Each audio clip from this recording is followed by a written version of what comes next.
বললে, ও মুহাম্মদ রাসূলুল্লাহ, আপনি যদি নবী হন ওই চাঁদটাকে দুটুকরো করে দেখান। এখানে একটা জিনিস বুঝবে, জাদু জমিনের উপরে চলে, জাদু আসমানের উপরে চলে না। জাদু জিনিসটা কি? মানুষের চোখের উপরে এমন করে চোখকে ধোকা দেওয়া হয়। হাবিব আমানি জানে জাদু দুনিয়াতে চলে, আসমানে চলে না। এই নবী যদি হয় অবশ্যই আসমানে তার ক্ষমতা চলবে, জাদুঘর হলে চলবে না। কারণ আবু জেহেল বলেছে মুহাম্মদ রাসূল অনেক বড় জাদুঘর। এই হাবিব আমানি পরীক্ষা করতে লেগেছে, ইনি আবু জেহেলের কথা সত্যি জাদুঘর না আখিরি নবী নূর নবী মুহাম্মদ রাসূলুল্লাহ সত্যি নবী। এই জন্য হাবিব আমানি বলল, তুমি আকাশের চাঁদকে দুটুকরো করে দেখাও।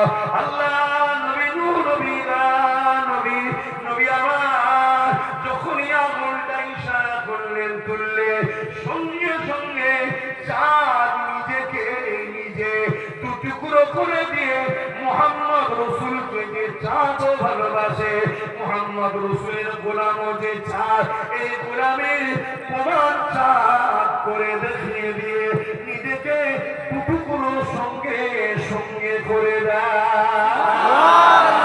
আরো জোরে বলো, আরো জোরে বলো।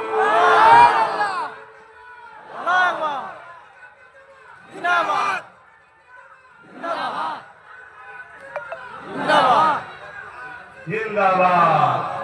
আল্লাহ আমাদের সরদার নবী। এই যুবক, কার পিছনে ছোট, কাকে নেতা লিডার বলে মানো, কার অনুসরণ করো, কার কথা মতো চলো, সব বাদ দাও, মুহাম্মদ রাসূলকে ধরো, হুজুরের নেতৃত্ব মানো, হুজুরকে লিডার মানো, হুজুরকে রাসূল মানো, হুজুরকে শাহিনশাহ মানো। হুজুর হুজুর হুজুর, নবী ছাড়া দ্বিতীয় কেউ আমাদের মডেল নয়। রাসূলকে ফলো করো। যারা রাসূলের সঙ্গে তোমাদেরকে জুড়তে চাইবে তাদেরকে নিয়ে জিন্দাবাদ দাও, তাদেরকে পিয়ার করো, তাদের কদমের কাছে বসো। আর যারা রাসূল থেকে তোমাদেরকে সরাতে চায় তাদেরকে টান মেরে ফেলে দাও। সে পৃথিবী বিখ্যাত মাওলানা হলো, টান মেরে ফেলে দাও। কেন ইবলিস এত কিছু থাকার পরও আল্লাহ তাকে জাহান্নামী কাফের ঘোষণা করে দিয়েছে। কেন? আদম নবীকে সম্মান করেনি। আদম নবীর নবী মুহাম্মদ রাসূলকে যারা সম্মান করে না তারা কখনো পৃথিবী বিখ্যাত আলেম হলো কাফের ছাড়া অন্য কিছু না। আমার কথাই কি আপত্তি আছে? কেন? ঠিক বললাম না ভুল বললাম?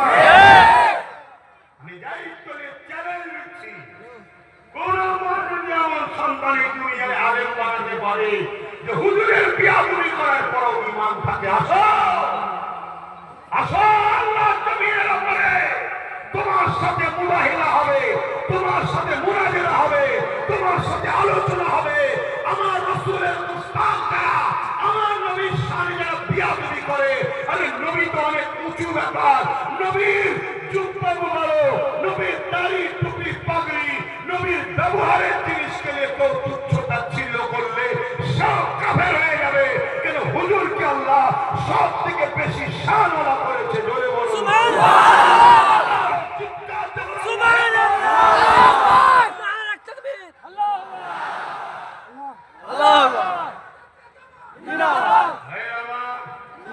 চমক দেখুনি, গিলটির চমক এখন বিশাল। চমক দেখুনি, অরিজিনালটা দেখো, সোনা না গিলটি।